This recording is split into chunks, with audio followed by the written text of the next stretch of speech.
정원교입니다. 오늘이 22일입니다. 금요일. 이제 수사를 하지 못하게 검찰 조직에서 이제 수사를 하지 못하게 하려고 이제 더불어민주당이 아주 미쳐 날뛰다시피 하고 있습니다. 이제 저만 해도 뭐 그렇진 않습니다만 제 세대만 해도 제가 이제 만 77년 4개월인데 저만 해도 그렇지 않은데 제 부모님들, 제 어르신들은 사자 들어가는 뭐 판사, 검사, 그리고 의사, 그 당시만 해도 이제 판사, 검사, 의사를 아주 고급 직업으로 이렇게 쳤습니다. 꼽았습니다. 소위 이제 3사라고나 할까요? 이 중에서 이제 그 판사, 검사, 의사, 이 중에서 이제 검사를 없애겠다는 게 지금 내로남불당이 벌이고 있는 검수완박입니다. 어렵게 생각할 것 없이 검사라는 직업 자체를 없애버리겠다는 것이 법 개정의 목적입니다. 뭐 어렵게 이제 형사소송법이 어떻고 뭐 검찰청법이 어떻고 하는 전문적인 이해를 하려고 드실 것까지 없습니다. 지금은 이제 판검사를 하지 않고도 쏟아져 나오는 변호사가 이제 사방에 쎄고 널려서 법무법인 등에서 특수 분야에서 활동하는 전문 변호사 빼고는 일반 변호사는 솔직히 잘 알아주지도 않습니다. 격이 떨어지는 사람들이 수두룩합니다. 1조 원 가까운 돈을, 서민들 돈을 등쳐먹은 대장동 사건의 주범 중 하나인 남욱도 변호사입니다. 또 대통령이 되겠다고 거품을 물던 이재명도 변호사입니다. 변호사 자격증이 있습니다. 꼴 같지 않은 그 내로남불당 김남국, 최강욱, 또 아마 김용민도 아마 변호사 자격증이 있죠. 다시 이제 본 얘기로 돌아가서 검사라는 직업을 없애겠다는 건 무슨 뜻입니까? 검사가 하는 일, 즉 범죄자를 잡아서 범죄를 밝혀서 재판정에 세우고 판사에게 벌을 주자고 하는 일을 못하게 하겠다는 겁니다. 재판정 간 일이 없게 하겠다는 겁니다. 죄를 지은 사람들을. 지금 내로남불당은 나라야 어찌되든 문재인이나 이재명이 범죄를 저질렀다고 보고 자기들도 알고 있는 거죠. 이들을 재판정에 세우는 일을 막겠다는 겁니다. 범죄를 안 저질렀다고 믿는다면 왜 굳이 재판받는 일을 못하게 하는 겁니까? 문재인이 하도 신문방송에서 친절하게 알려주니까 무슨 죄가 있는지 알겠는데 이재명은 왜 끼워 넣어서 재판받는 일을 막겠다는 건지 궁금하지 않으십니까? 대장동 사건에 어떤 형태로든 관계가 있을 거라고요? 맞습니다. 대장동 사건에 관계가 있겠죠. 개인적으로 소송을 당해서 아니면 검찰에서 선거법 위반으로 수사를 당해서 정치 생명이 끊어지게 생겼으니까 여기저기서 변호사를 대거 투입해서 사건을 무마했는데 그러다 보니 한두 푼도 아닌 20몇억의 변호사 비용이 발생했습니다. 과거에 몇 년 전에. 변호사들은 이제 공기만 들이마시고 사나요? 변호사들이 미쳤습니까? 공짜로 시간 내서 법정에 들락날락하며 이재명이를 변호하게. 여러분 영화에서도 보셨지 않습니까? 전화로 변호사들은 상담만 받아줘도 시간당 최소 400불에서 600불씩 청구하는 장면이 있습니다. 1시간만 전화로 어쩌고저쩌고 이제 법률 상담을 해줘도 그렇게 청구를 하는 겁니다. 400불, 600불이면은 50만원, 80만원 하는 겁니다. 1시간에.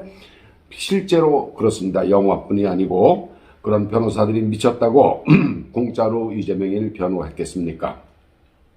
이 막대한 변호사 비용을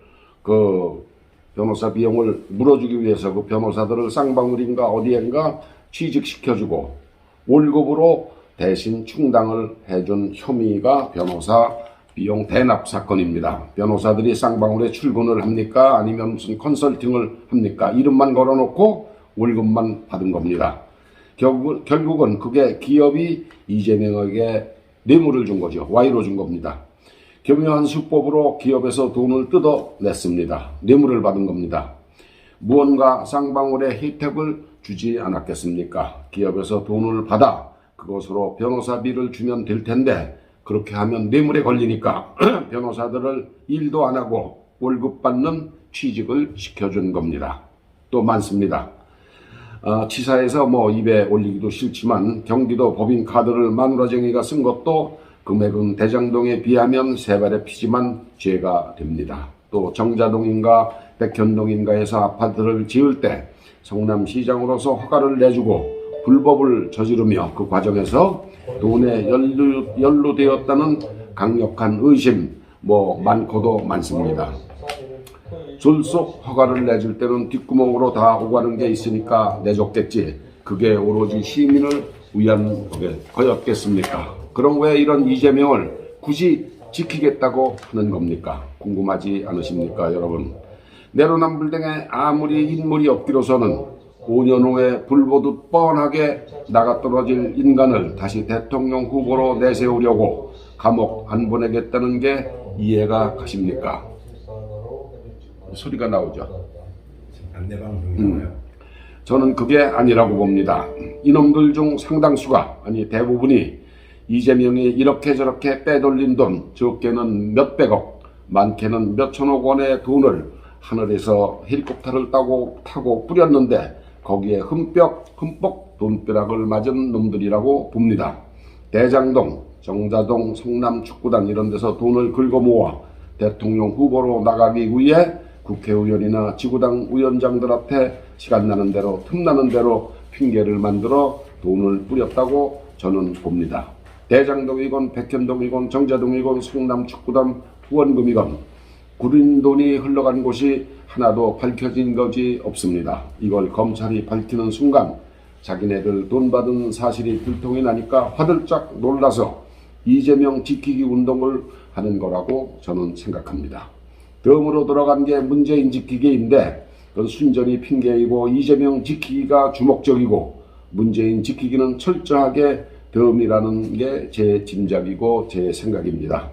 내로남불당 국회의원들이 명색이 서당계 3년이라고 해서 법을 공부했거나 현직에서 그 법을 만드는 입법기관 의원들인데 문재인이 안 지켜진다는 걸 모를 리가 있겠습니까? 만약 그렇다면 그거야말로 문외 인간이죠. 뇌가 없는 인간이죠. 하여튼 이재명은 지금 미치고 팔짝 뛰고 싶은 심정일 겁니다.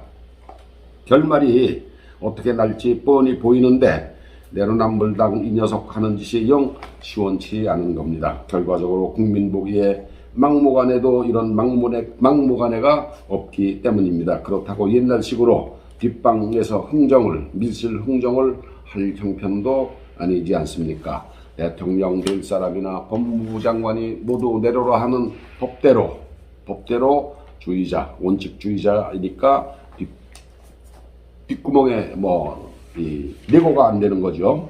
이재명이 살 길은 오직 하나밖에 없습니다. 토끼십시오. 과감하게 해외로 토끼십시오. 도망가십시오.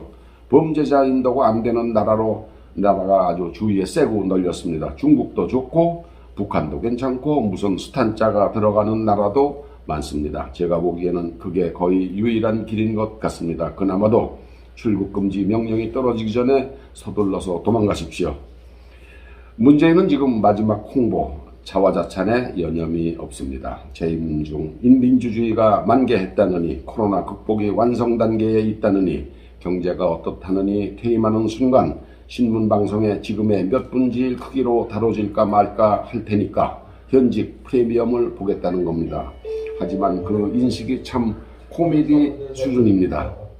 박수하는 사람들이 한심하게 보이지 않습니까? 대통령 특수활동비로 경력은 받고 퇴직 위로금 받고 그 대가로 박수치고 찬사 늘어놓는 것 아닙니까? 그러나 저러나 이제 열흘 남짓이면은 취임 전부터 세월호를 읊어대더니 퇴임을 앞둔 지금까지도 세월호 진상이 규명돼야 한다는 헛소리하는 이꼴 저꼴 안 보게 돼서 무척 다행이기는 합니다. 하지만 내로남불당 판치는 꼴은 아직 2년을 더 봐야 됩니다. 당장 내일 모레면 덩치는 크지만 야당 신세인데도 이 야단이니 여기에 이재명이가 대통령이라도 되었다면 얼마나 극성을 피우고 난리를 쳤겠습니까? 하늘이 무너져도 수선할 구멍이 있다는 건 바로 우리 대한민국을 두고 한 이야기가 아닌가 합니다. 국회의원이란 말 쓰기도 싫지만 이놈들 7명 보좌진 월급, 국회의원 1명당 7명 보좌진 월급 포함해서 한 해 인건비로만 쓰는 돈이 약 6억 원인가 합니다. 그뿐입니까? 면책, 45평 사무실, 비행기나 기차나 탔다 하면 1등석 아니면 특등식입니다. 이게 모두 세금입니다. 의원들 특권이 정말 대단합니다. 다음 2년 후 2024년 총선거 때에는 이런 국회의원 특권 없애기를 내거는 정당에 표를 몰아줍시다. 이런 엉터리 같은 작자들이 우크라이나 대통령 연설에 겨우 60, 70명만이 자리를 지켰다고 해서 국제적 망신을 사고 있습니다. 남의 나라에서는 의사당이 터졌는데 말입니다.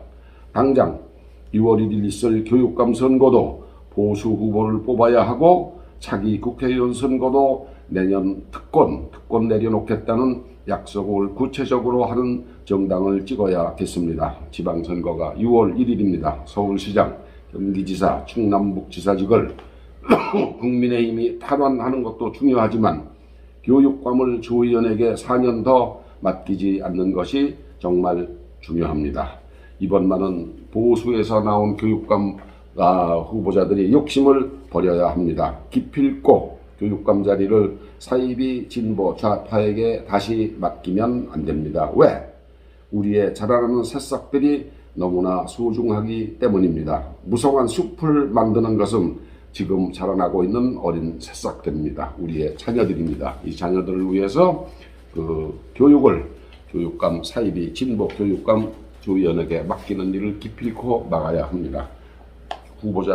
보수에서 출마하신 후보자들은 정신 바짝 차리십시오. 욕심을 버리십시오.